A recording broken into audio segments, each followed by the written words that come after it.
દિવાળીના 2 અઠવાડિયા બાકી છે ત્યારે સુરતમાં વસતા પરપ્રાંતીય ભાઈઓ વતન જવા માટે નીકળ્યા છે।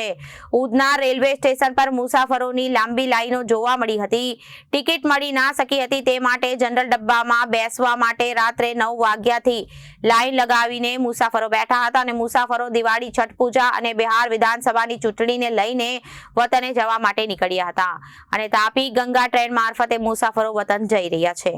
રેલવે તંત્રને જાણ છે કે જનરલ ડબ્બામાં બસ બેસવા માટે સ્ટેશન ઉપર મુસાફરો રાત્રે જ લાઈનમાં લગાવી બેઠા હતા।